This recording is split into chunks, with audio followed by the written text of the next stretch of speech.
And di ko po alam na kailangan naka-plaster. Di po ako marunong maglagay ng plaster. So yung una at mga wala po plaster.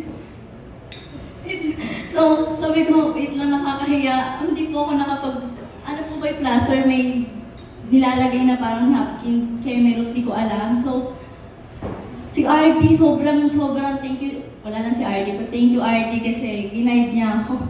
And yung pangatlo, sinabihan ako, ba't di ka nagpa-plaster? Hindi ko alam, masakit po ata yun. Hindi ko po alam paano ilalagay. Saan po ba yun ilalagay? Bakit ang haba ko? Ba't po So yun yung challenging po sa akin. And yung second po siguro, sa one day, parang after scene ng mga love scene, meron pong iyak sunod-sunod. And yung character ko po kasi dito, ma'am, sobrang chismosa, malandi, makire, parang powerful, malagi natawa. So, energetic ako eh. So, bigla akong mag-change from energetic to sobrang lungkot, as in sobrang durog na durog. Tapos love scene yung gitna. Ha?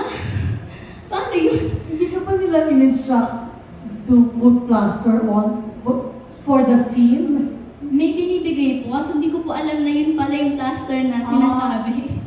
So, masaya na po. Sa'yo ko yung plaster na nakadikit sa wall? Hindi, dapat tinanong mo. Nakadikit ka sa wall. Dapat tinanong mo when it was given to you, di ba?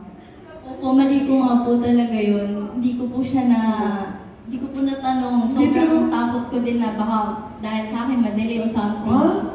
Dapat sinabi rin sa'yo, di ba? Kasi baguhan ka eh. Oo, di ba? Dapat ibigay sa'yo, tatanungin ka, o marunong ka bang mag-plaster? Hindi ko na po alam, tarantana po ako nung scene na alam ko na love scene, first time ko po talaga. Iba po kasi yung orgy namin sa una eh. Parang wholesome po, parang extra lang po kasi ako. Si Leia, nung bigyan siya plaster, siguro sa kanya parang gamitin. Yun nga po, mali ko po. Alright, okay. Thank you po. Sa second, film mo, dapat alam mo na maglagay ng plaster. Okay, thank you. Yes. Ako na